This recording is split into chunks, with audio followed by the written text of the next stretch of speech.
سب سے پہلے اپنا عقیدہ درست. اسلام کیا کہتا ہے؟ جس نے ہمیں نعمتیں دی ہیں اس کا شکر ادا کرو. تو شکر میں سب سے پہلی چیز یہ ہے کہ جس نے دی ہے مانو کہ وہی دینے کے قابل ہے, اس کے علاوہ کسی کو دینے کا اختیار نہیں ہے. اس لیے اسلام میں سب سے بڑا جرم کیا ہے؟ شرک. وَمَن يَدْعُ مَعَ اللَّهِ إِلَٰهًا آخر, جو اللہ کے سوا کسی کو پکارے گا تو اللہ کہتا ہے اس کا حساب کس کے ذمے ہے؟ میرے ذمے ہے, میں نہیں چھوڑوں گا اس کو. اس لیے ہم نعرہ صرف یا اللہ مدد, یا رسول اللہ مدد کا نعرہ بولتے کیوں نہیں لگے گا. یا علی مدد بولو نا, نہیں. ایاک نعبد و ایاک نستعین, اے اللہ ہم تیری ہی عبادت کرتے ہیں اور صرف تجھ سے مدد طلب کرتے ہیں. اللہ نے جب ہمیں بنایا تھا پانی سے, اس بنانے میں کوئی پیغمبر کوئی فرشتہ اللہ کے ساتھ شریک نہیں تھا. اللہ کہتے ہیں جب میں خود مختار ہوں, میں نے بنایا, تو ضرورتوں میں پکارو گے بھی کسے؟ صرف مجھے. لوگ کہتے ہیں کہ اللہ نے اپنے پیغمبر کو بھی اختیارات دے رکھے ہیں. اللہ کے دینے سے پیغمبر کے پاس بھی اختیارات آ گئے. اللہ قرآن میں جگہ جگہ اس شرک کی نفی کرتا ہے. اللہ کہتا ہے میں نے کسی کو کوئی اختیار نہیں دیا, نہ پیغمبر کو نہ کسی ولی کو. معجزے جو پیغمبروں سے صادر ہوتے ہیں وہ پیغمبروں سے نہیں ہوتے, وہ اصل میں کس سے ہوتے ہیں؟ اللہ سے ہوتے ہیں. اللہ نے کسی پیغمبر کو اختیار نہیں دیا کہ جب چاہے چاند کے 2 ٹکڑے کر دے, نہ. جب اللہ نے چاہا پیغمبر پہ وحی نازل کی کہ اے نبی آپ چاند کی طرف اشارہ کریں, میں اپنی قدرت سے چاند کے 2 ٹکڑے کر دوں گا. نبی نے اشارہ کیا, اللہ نے ٹکڑے کر دیے. تو یہ اختیار کس کے پاس ہے؟ اللہ کے پاس. پھر جوڑنے والا بھی کون چاند کو دوبارہ؟ اللہ. موسیٰ علیہ الصلوۃ والسلام کو اللہ نے کہا کہ لاٹھی زمین پہ ڈالو میں سانپ بنا دوں گا. حضرت موسیٰ کو اللہ نے یہ اختیار نہیں دیا کہ جب چاہو آپ لاٹھی کو سانپ بنا دو. اگر اللہ نے یہ اختیار دیا ہوتا تو موسیٰ علیہ السلام نے جب لاٹھی زمین پہ ڈالی تھی پہلی دفعہ اور وہ سانپ بنی تھی تو موسیٰ علیہ السلام خوف سے بھاگتے نہیں. قرآن کہتا ہے کہ موسیٰ علیہ السلام بھاگے, ولم یعقب, پیچھے مڑ کے بھی نہیں دیکھا, اتنا خوف زدہ ہو گئے اس سانپ سے. اللہ نے فرمایا یا موسیٰ اقبل, اے موسیٰ واپس پلٹ اور اس کو ہاتھ میں پکڑ لے. سنعیدھا سیرتھا الاولی, جس خدا نے اس لاٹھی کو سانپ بنایا ہے وہی رب اس سانپ کو دوبارہ لاٹھی بنا دے گا. پتا چلا کہ بھائی موسیٰ نہ لاٹھی کو سانپ بنا سکتے تھے نہ سانپ کو ریورس کر کے دوبارہ لاٹھی بنا سکتے تھے. یہ سارے کام کون کر رہا تھا؟ اللہ کر رہا تھا. موسیٰ علیہ السلام جب دریا کے کنارے, پانی کے کنارے آ کے کھڑے ہوئے ہیں اور پریشان کہ پیچھے فرعون کا لشکر آگے دریا, بنی اسرائیل نے پوچھا انا لمدرکون, اے موسیٰ مر گئے, آج تو ہم مر گئے. موسیٰ علیہ السلام نے یہ نہیں فرمایا کہ نہیں مرے, بلکہ میں لاٹھی ابھی ڈالوں گا, پانی پہ ماروں گا اور اپنی طاقت سے پانی کو 2 حصوں میں تقسیم کر دوں گا. نہ. موسیٰ علیہ السلام نے فرمایا کلا, جس اللہ نے اتنی مدد کی ہے آج دوبارہ وہ مدد کرے گا کیسے یہ مجھے معلوم نہیں ہے. مدد ضرور آئے گی, یہ نہیں پتا کیسے آئے گی. ان معی ربی, میرے ساتھ رب ہے. اللہ فرماتے ہیں ہم نے موسیٰ کو کہا کہ لاٹھی پانی پہ مار, فن فلقا فکان کل فرق کالطود العظیم, اللہ نے اپنی قدرت سے اس پانی کو 2 ٹکڑوں میں تقسیم کر دیا. تو یہ سارے کام کون کر رہا ہے میرے بھائی؟ اللہ. تو پیغمبروں کے پاس کوئی اختیارات نہیں ہے, فرشتوں کے پاس اختیارات نہیں ہے. آپ کو لوگ شرک پہ ابھاریں گے, بولیں گے لو بھیا مفتی صاحب اوٹ پٹانگ باتیں کر کے جا رہے ہیں, بارش برسانے کے فرشتے الگ ہیں, موت کا فرشتہ الگ ہے بھائی. تو جب موت دینے کا اختیار فرشتے کے پاس ہے, بارش برسانے کا اختیار فرشتے کے پاس ہے, تو کیا پیغمبروں کے پاس اولاد دینے کا اختیار نہیں ہو سکتا, بگڑی بنانے کا اختیار نہیں ہو سکتا؟ نہ, موت کا اختیار فرشتے کے پاس نہیں ہے. موت, روح نکالنے کا کام فرشتے سے لیا جاتا ہے, اختیارات فرشتے کو نہیں دیے جاتے. اس کی مثال ایسے ہے, میرے ہاتھ میں قلم ہے, آپ مجھے کہتے ہیں مفتی صاحب اس پہ سائن کر دیں, میں قلم سے سائن کرتا ہوں. آپ کہتے ہیں لے بھائی مفتی صاحب نے قلم سے سائن کا کام لیا ہے, لہذا قلم کے پاس یہ اختیارات ہیں کہ وہ سائن کر سکتا ہے. آپ نے کیا کیا, وہ پین مجھ سے لے لیا اور کہا آئندہ کبھی سائن کروانا ہوا تو چونکہ آپ قلم سے سائن کرواتے ہیں لہذا میں ڈائریکٹ قلم سے کہہ دیا کروں گا کہ وہ سائن کر دے. میں کیا کہوں گا, میرے بھائی قلم کے پاس نہ میرا نام لکھنے کا اختیار, نہ قلم کے پاس ایک تحریر لکھنے کا اختیار. قلم کا کام ہے جیسا جیسا میں اس کو جہاں جہاں گھماؤں گا اسی حساب سے وہ گھومے گا. تو اللہ میاں نے بھی موت کے فرشتے کو گچی سے پکڑا ہوا ہے اور بولا ہوا ہے کہ جیسے جیسے میں تجھ سے کام لوں گا اس طریقے سے تو روح قبض کرے گا. یہی وجہ ہے کہ ہم موت اور حیات کی دعا کبھی فرشتے سے نہیں مانگتے. کبھی ہم یہ نہیں کہتے اے اسرافیل, اے موت کے فرشتے کائنڈلی تھوڑی سی مجھے 1 سال کے لیے مہلت دے دے. ہمیں پتہ ہے یہ فرشتے کے پاس اختیارات نہیں ہے. ہم دعائیں کس سے مانگتے ہیں بھائی؟ اللہ سے. اے اللہ ابھی اس نے دوسری شادی کرنی ہے, ابھی 4 کرنی ہے, اے اللہ اس کو تھوڑی زندگی مزید دے دے, کرنے کے بعد یہ اس نے ویسے ہی مر جانا ہے تھوڑے دنوں میں, ابھی کیا کر دے, اس کو اختیارات دے دے, ابھی تھوڑی سی مہلت دے دے. تو بھائی اللہ فرشتوں سے کام لیتا ہے, اس کا مطلب یہ نہیں ہے کہ فرشتوں کے پاس اختیارات آ گئے ہیں. اللہ نے خضر علیہ السلام سے بھی کچھ کام لیے ہیں, اختیارات خضر علیہ السلام کو بھی نہیں دیے. تو نہ اختیارات پیغمبروں کے پاس نہ فرشتوں کے پاس, یہ سارے اختیارات کس کے پاس ہیں؟ اللہ کے پاس. ایک اور طریقے سے لوگ دھوکہ دیتے ہیں, بولتے ہیں لو بھائی یہ وہابڑے, وہابیوں کی سپرلیٹو ڈگری ہے وہابڑے. کہتے ہیں یہ وہابڑے عجیب بات کرتے ہیں کہ اللہ سے مانگو, جب ان کو مدد کی ضرورت پڑتی ہے پولیس سے مدد مانگتے ہیں کہ نہیں مانگتے ہیں بھائی؟ یہ پولیس سے مدد مانگتے ہیں تو واہ, پولیس سے مدد مانگنا جائز اور نبی سے مدد مانگنا جائز نہیں ہے. معاذ اللہ, انہوں نے تو نبی کا مقام پولیس سے بھی کٹا دیا. بھائی جان آپ بحث کو خلط ملط کر رہے ہو. مدد 2 طرح کی ہوتی ہے, ایک اسباب کے تحت اور ایک اسباب سے ہٹ کے. جب پولیس سے ہم مدد مانگتے ہیں تو وہ سائنٹیفک لاجک ہوتی ہے.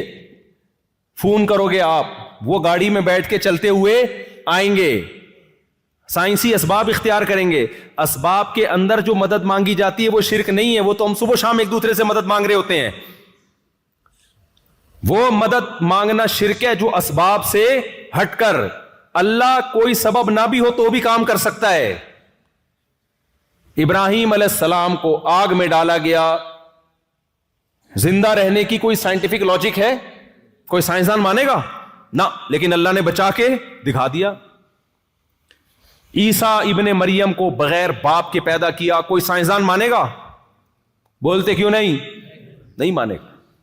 ایک ایتھیسٹ نے کہا جب سے یہ ویڈیو کیمرے ایجاد ہوئے کرامتیں بند ہو گئی ہیں. تو کسی نے جواب میں دیا کہ بندر کا انسان بننا بھی بند ہو گیا جب سے. کہتے ہیں نا یہ سائنسدان کے بندر سے بنے ہیں. میں ابھی جنگل میں گیا ہوں نا, وہاں شپاٹا میں, شپاٹا اتنی مشکل سے, ایک اوکاچی مچی اتنی مشکل سے یاد ہوا تھا جاپان میں, ایک شپاٹا. تو وہاں اتنے بندروں کی قسمیں نظر آئیں, کوئی جوئیں نکال رہا ہے. میں نے کہا کوئی ایسا بندر دیکھو یار جو تھوڑا تھوڑا انسان بننا شروع ہو گیا ہو, تھوڑا تھوڑا سا لک آ رہا ہو اس میں. بے شک کروڑوں سال میں ہوا ہو بھائی, کروڑوں سال میں کچھ بندر تو ایسے ہوتے جو آدھے بندر ہوتے آدھے وسیم لگ رہے ہوتے, غفار لگ رہے ہوتے. ایک ایسی نسل ہونی چاہیے تھی نا. یہ کیا بات ہے کہ ڈائریکٹ بندر نے چھلانگ مان کے انسان بنا اور بیچ کی ساری نسلیں اچانک مارکیٹ سے شارٹ ہو گئیں. تو اس لیے یہ سب پھینکنے کی باتیں ہیں. اس طرح کی باتیں جب سائنٹسٹ کیا کریں تو بیٹھ کے لپیٹا کرو, اس کی کوئی لاجک نہیں ہے, فضول باتیں ہیں بالکل. خدا سے باغی کر رہے ہیں تمہیں. تو میں تو بھی گیا, میں نے بندروں کو بہت غور سے دیکھا, جہاں بندر آتے میں دیکھتا تھا, میں دیکھتا شاید یہ والا بننے والا ہو بھائی, تھوڑا تھوڑا بن چکا ہو. کوئی بھی نظر نہیں آیا, یا تو بندر تھے یا ڈائریکٹ ہم انسان تھے, بیچ کی کوئی نسل ہمیں نظر نہیں آئی. اور آپ کہہ سکتے ہو آپ نے ایک جنگل دیکھ لیا نا, ساری دنیا کے جنگل گئے ہو, تو ابے تم لوگوں نے تو ساری دنیا کے سائنسدانوں نے تو دیکھ لی ہے نا, کیمرے تم نے فٹ کر کے گئے ہو, تمہیں بھی اب تک کوئی نظر نہیں آیا. تو یہ نہیں ہو سکتا بھائی. اور اگر بندر سے بنا بھی ہے تو بندر کیسے بن گیا؟ بندر تک بننا آسان ہے؟ بندر بھی تو ایک اللہ کی مخلوق ہے, اس کی آنکھیں دیکھو, اس کے ناک دیکھو, یہ بھی سافٹ ویئر ہے بھائی, یہ بھی خود بخود ایوالو ہو کے یہاں تک نہیں پہنچ سکتے. تو میں کیا بات کر رہا تھا, ایک تو میں باتیں بھولنے بہت لگا ہوں. یہ میں حافظہ کمزور نہیں ہے میرا، کہیں آپ سمجھیں کہ حافظہ کمزور ہے، میرا توجہ ایک دم ایک ٹاپک کی طرف ہوتی ہے تو پورا اسی میں گھسیڑ دیتا ہوں میں اپنے آپ کو۔ تو میں یہ عرض کر رہا تھا، ہاں عقیدے کی بات کر رہا تھا، توحید کے اسباب سے ہٹ کے کام کون کر سکتا ہے؟ اللہ۔ تبھی ہم دعا کرتے ہیں اللہ سے، دعا کہتے ہیں اسباب سے ہٹ کے کسی کو پکارنا، پولیس سے ہم دعا نہیں مانگتے۔ تو آپ یہاں بیٹھے بیٹھے نبی کو پکارو گے تو یہ اسباب کے تحت نہیں ہے، یہ اسباب سے ہٹ کے ہے، لہذا یہ والی پکار شرک ہے۔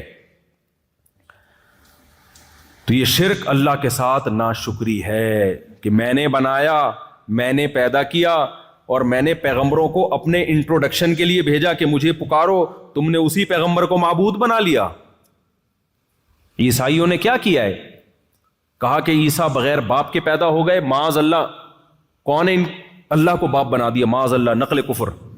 اللہ نے کہا واہ بھائی واہ، ان مثل عیسیٰ عند اللہ کمثل آدم، عیسیٰ کی مثال اللہ کی نظر میں آدم کی طرح ہے۔ آدم کے نہ تو باپ تھے اور نہ ماں تھے، تو اے عیسائیوں تمہیں کیا ہو گیا کہ آدم کو اللہ کا بیٹا نہیں کہتے، جو باپ اور ماں دونوں کے بغیر پیدا ہوئے، اور جو ماں کے ذریعے پیدا ہوا اس کو اللہ کا بیٹا کہہ رہے ہو، تو تمہیں کیا ہو گیا بھائی؟ کیسی عقل ہے؟ کیوں نہیں کہہ دیتے اللہ نے اپنی قدرت سے بغیر باپ کے پیدا کر دیا؟ کیا ہوتا ہے بھائی؟ اللہ سب کچھ کر سکتا ہے۔ تو یہ ہمارا عقیدہ ہے بھائی، سارے اختیارات کس کے پاس ہیں؟ ہو سکتا ہے کچھ لوگ پھر یہاں ورغلائیں، لو بھائی جبریل آئے تھے، انہوں نے کہا تھا لِأَهَبَ لَكِ غُلَامًا زَكِيًّا، اے مریم میں تجھے ایک بیٹا ہبہ کرنا چاہتا ہوں۔ تو اسباب کے بغیر بیٹا ہو رہا تھا نا، بغیر باپ کے بیٹا ہو رہا ہے، اسباب کے تحت ہے، وداؤٹ اسباب ہے، کوئی لاجک بنتی ہے؟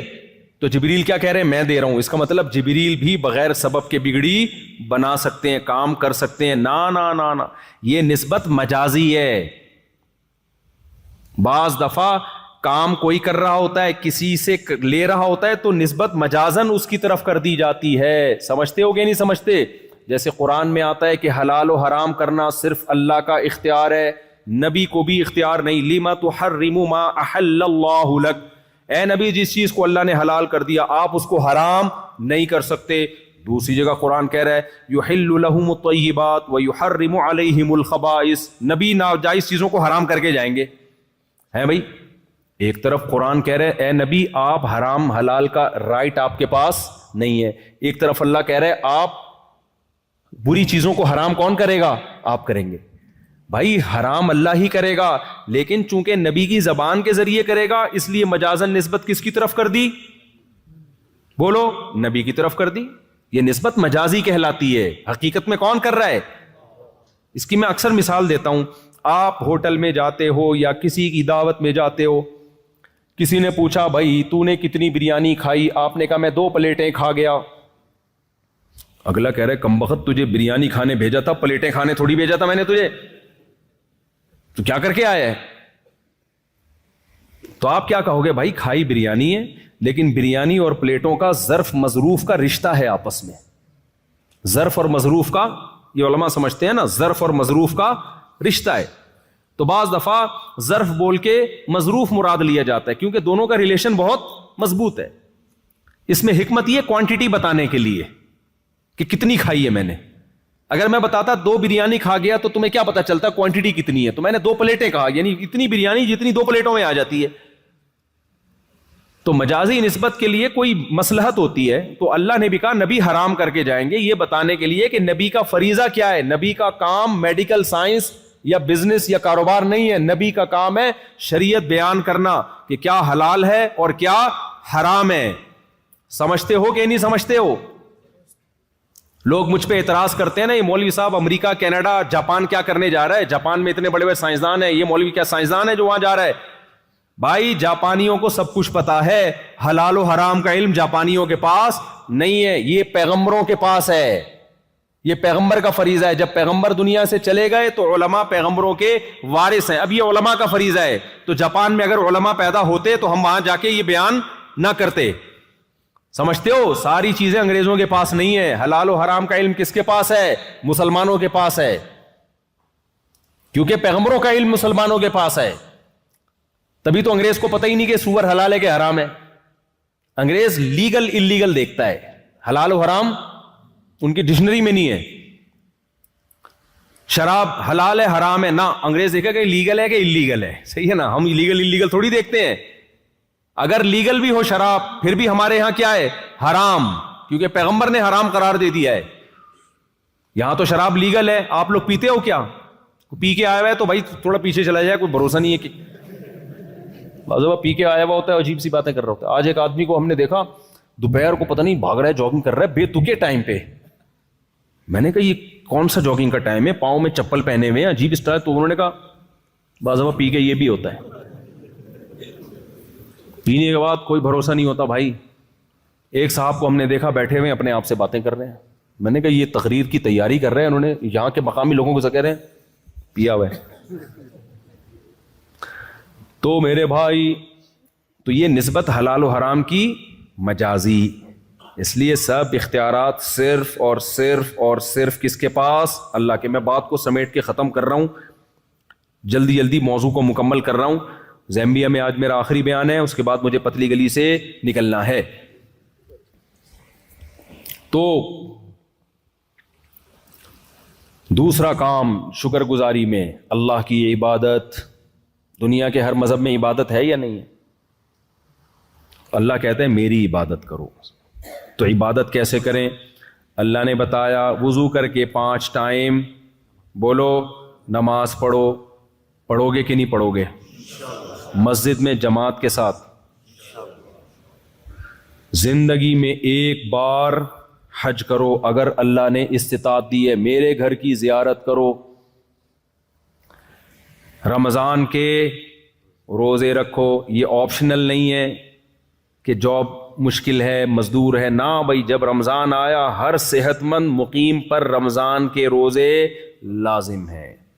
آپ یہ نہیں کہہ سکتے میری جاب بہت ڈیفیکلٹ ہے. نہ, اللہ کا حکم آسان ہے, لچکدار نہیں ہے. خوب سمجھ لو, لچک نہیں ہے اس میں. جب کہہ دیا تو کہہ دیا. آج بہت ہلکا لے لیا اللہ کے حکم کو. نمازیں ایسے, میں بھی جہاز سے جب اترا, ایتھوپیا ہمارا جہاز اترا تھا, تو فجر کی نماز جو ہم جب اترا تو نماز کا ٹائم باقی تھا, تو ہم نے جلدی سے نماز پڑھی, پھر ہم آ کے بیٹھے. تو اب اس کے بعد جو فلائٹیں آ رہی ہیں, میں نے بہت سارے لوگ دیکھے آ کے مسجد میں قضا ہو گئی فجر اور نماز پڑھ رہے ہیں.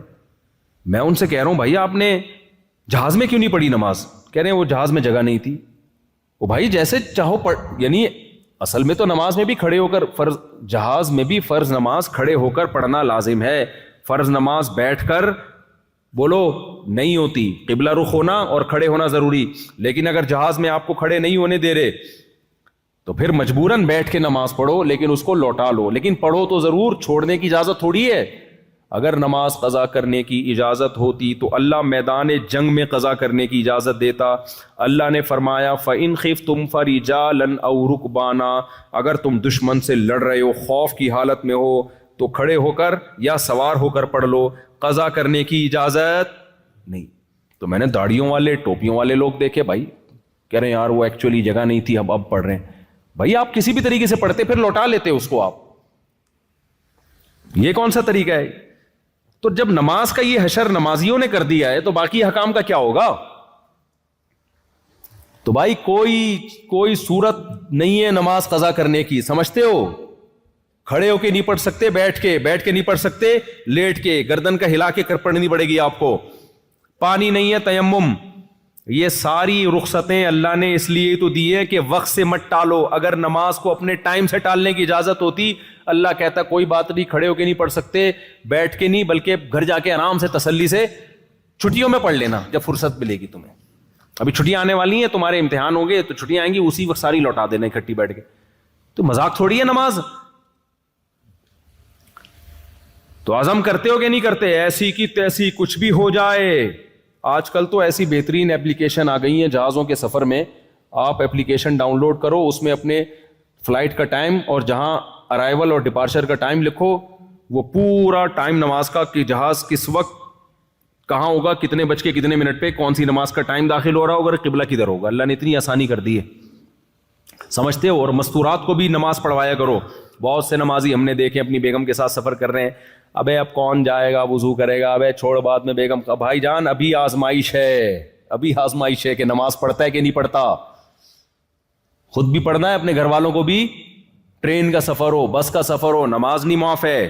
ان الصلاۃ کانت علی المؤمنین کتابا موقوتا, اللہ کہہ رہے نماز مومنین پر مقررہ اوقات میں فرض ہے, اس کو دائیں بائیں کرنے کی اجازت نہیں ہے. تو پڑھو گے کہ نہیں پڑھو گے؟ تیسرا کام, یہ رمضان کے روزے ہو گئے, حج ہو گیا زندگی میں ایک بار. اس کے بعد اللہ نے کچھ چیزیں ہم پہ ویسے ہی حرام کی ہیں جو اخلاقیات میں آتی ہیں, ان کا عبادت سے تعلق نہیں بلکہ اخلاقیات سے.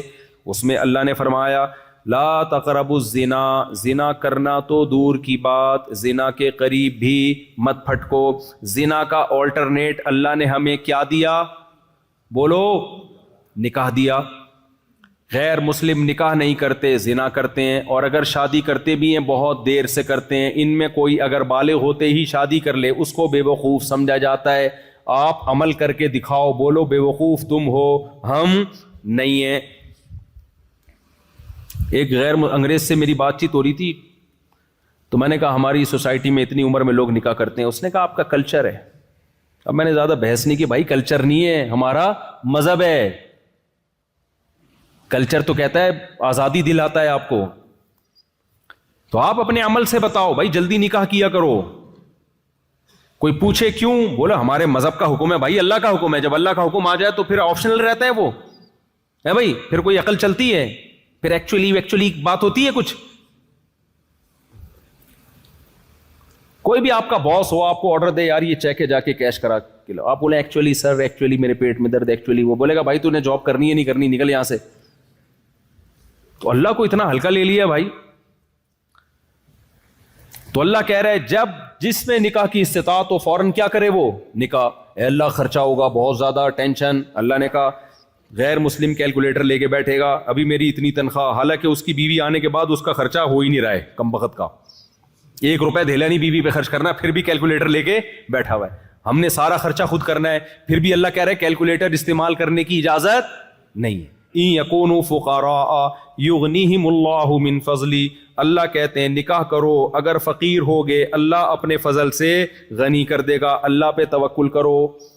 جو اللہ بچہ پیدا ہونے کے بعد ماں کی چھاتیوں میں دودھ پیدا کر دیتا ہے, تو وہ بیوی آنے کے بعد تمہارے مال میں برکت نہیں دے سکتا کیا؟ نہ نسل کو روکو نہ شادی سے روکو. غیر مسلم کہتا ہے بچے 2 ہی اچھے, ہوتے 2 بھی نہیں ہیں, لیکن بہرحال کہتا ہے کیا ہے بچے 2 ہی اچھے. اسلام کہتا ہے نہیں بھائی, رزق کس کے ہاتھ میں ہے؟ اللہ. کیا اللہ کو خاندانی آدمی پسند ہے.